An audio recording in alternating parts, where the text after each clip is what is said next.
Hello students, आज हम class third में हिंदी करेंगे। हिंदी में आपने नेक्स्ट लेक्चर में क्या किया था? पार्ट 3 आपने सबने इसको पढ़ा। आज हम इसका क्या करेंगे? अभ्यास। शब्द ज्ञान शब्दार्थ सबका हो गया था। आज अभ्यास करेंगे। ये देखिए बेटा, एक है इस पे मुहावरा। क्या है मुहावरा?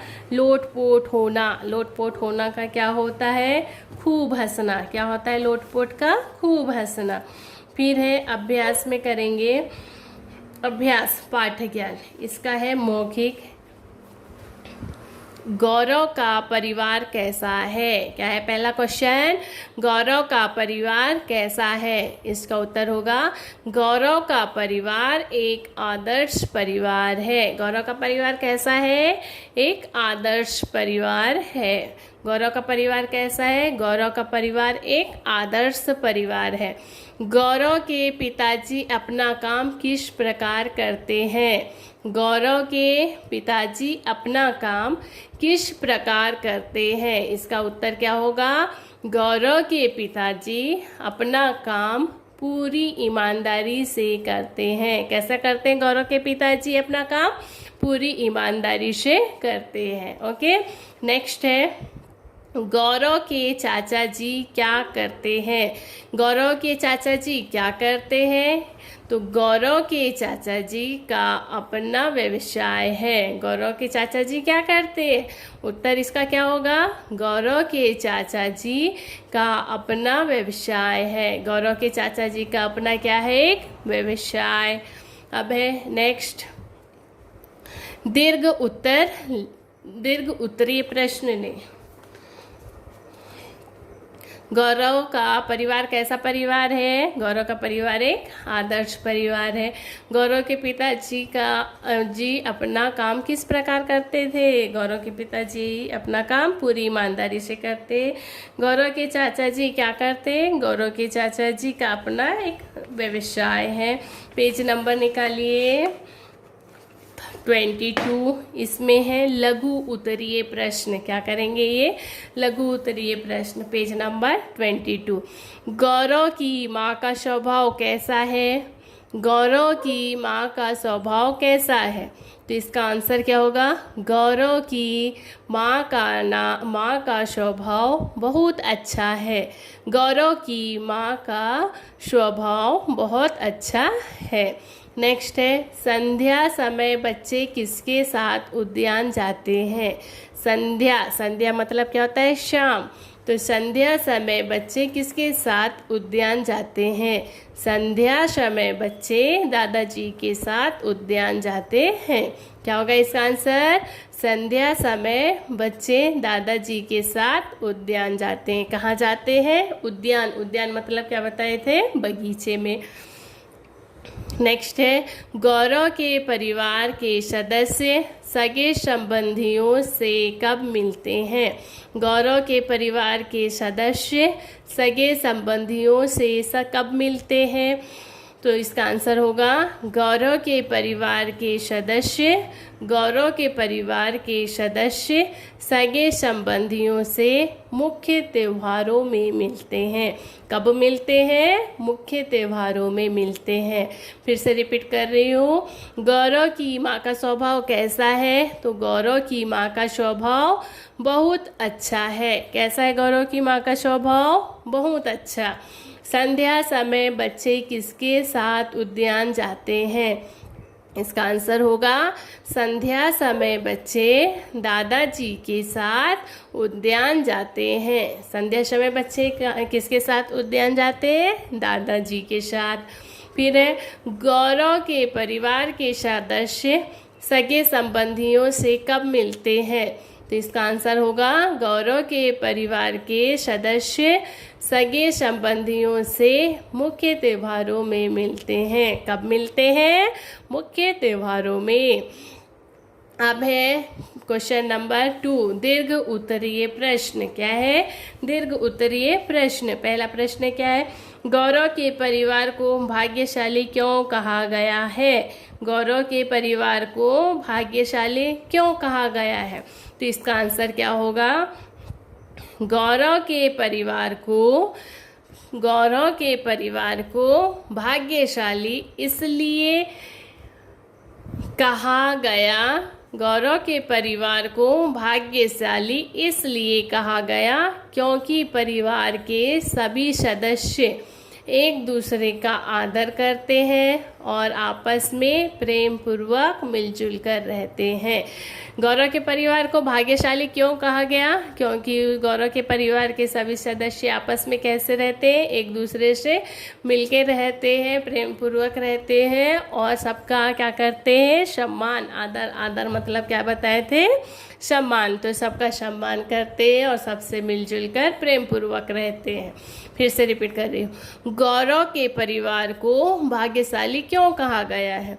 तो गौरव के परिवार को भाग्यशाली इसलिए कहा गया क्योंकि परिवार के सभी सदस्य एक दूसरे का आदर करते हैं और आपस में प्रेम पूर्वक मिलजुल कर रहते हैं। ओके, अब है क्वेश्चन नंबर 2। संयुक्त परिवार में रहने के कोई 2 लाभ लिखिए। संयुक्त परिवार में रहने के कोई 2 लाभ लिखिए। इसका आंसर है संयुक्त परिवार में रहने के 2 लाभ। संयुक्त परिवार में रहने के 2 लाभ। पहला है, संयुक्त परिवार में रहने से एक दूसरे का प्यार व सहयोग मिलता है। संयुक्त परिवार में रहने से एक दूसरे का प्यार व सहयोग मिलता है। सब लोग साथ में रहते हैं तो सभी का प्यार मिलता है ना। हाँ, तो संयुक्त परिवार में सबसे पहला लाभ क्या होगा कि एक दूसरे का प्यार मिलता है और सहयोग। सहयोग मीन्स क्या होता है? मदद। सभी लोग मदद करते हैं एक दूसरे की और सब एक दूसरे को प्यार करते हैं। नंबर 2, संयुक्त परिवार में बच्चों को सभी का प्यार मिलता है तथा उनकी अच्छी देखरेख भी होती है। संयुक्त परिवार में बच्चों को सभी का प्यार मिलता है तथा उनकी अच्छी देखरेख भी होती है। ओके, फिर से रिपीट कर रही हूँ, संयुक्त परिवार में रहने के कोई 2 लाभ। कौन कौन से? संयुक्त परिवार में रहने के 2 लाभ। पहला, संयुक्त परिवार में रहने से एक दूसरे का प्यार व सहयोग मिलता है।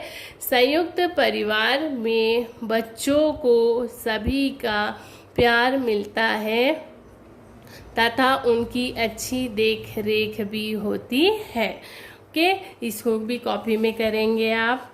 उसके बाद है क्वेश्चन नंबर 3, उचित शब्द चुनकर रिक्त स्थान भरिए। आपको क्या करना है? खाली स्थान दिख रहा है, इसको यहाँ से भरना है।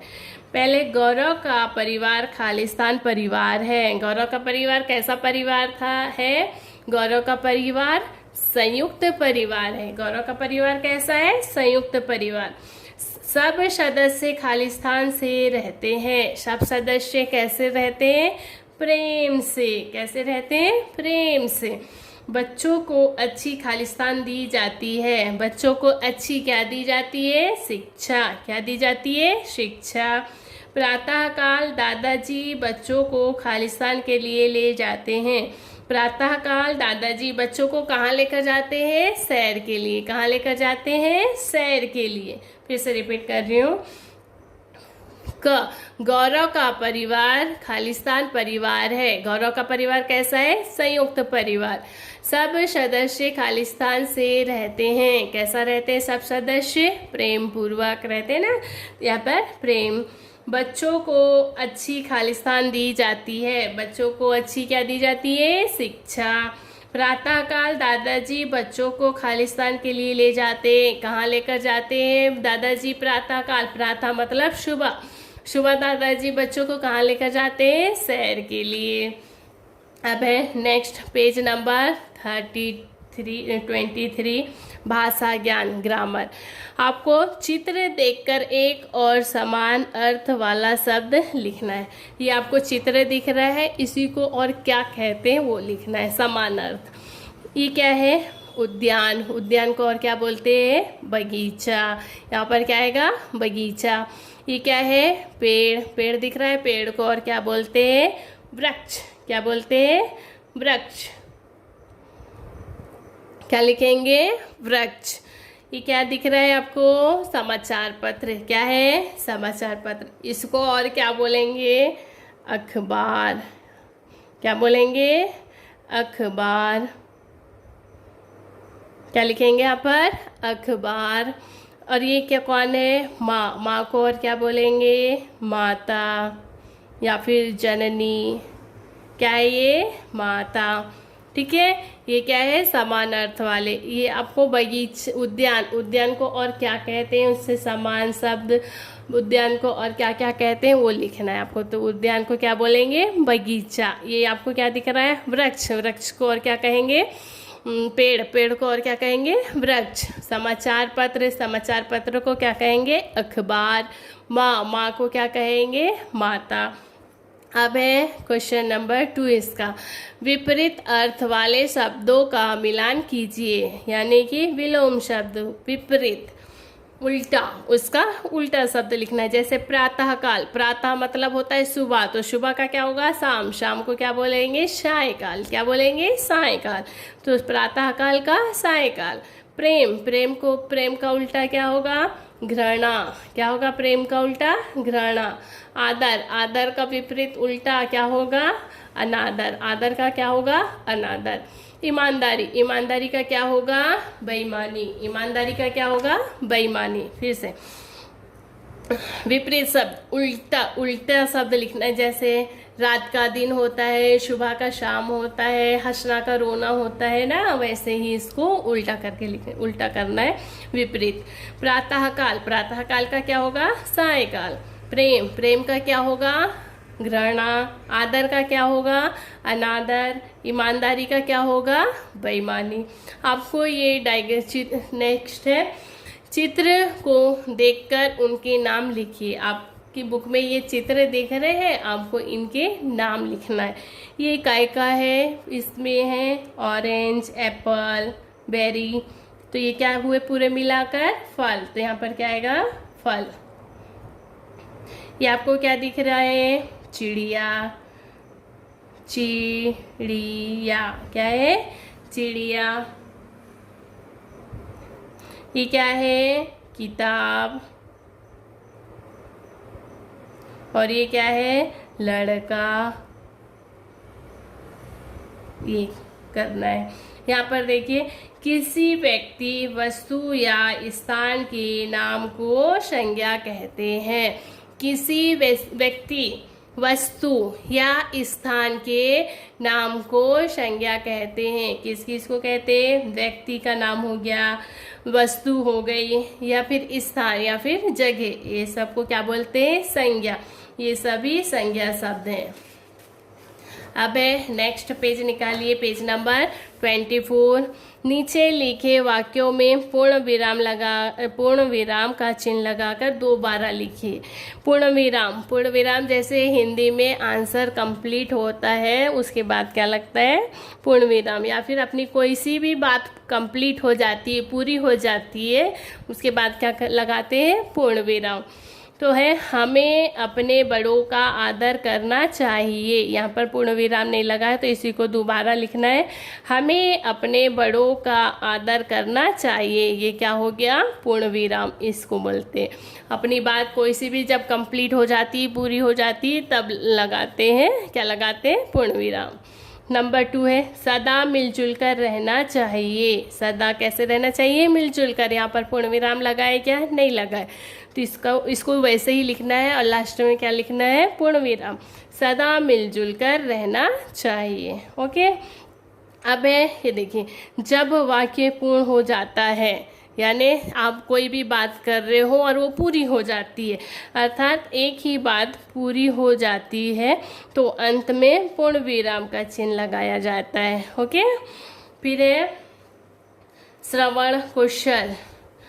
आपके अध्यापक अध्यापिका आपको पाठ से संबंधित कुछ वाक्य पढ़कर सुनाएंगे। ध्यानपूर्वक सुनने के पश्चात बताइए कि निम्नलिखित वाक्य सही है या गलत। आपने इसकी कविता लेसन पढ़ा था, अब उसी से मिलता जुलता ये क्वेश्चन है। आपको उस पर जो सही होगा उसमें सही का निशान लगाना है और जो गलत है उस पर गलत का।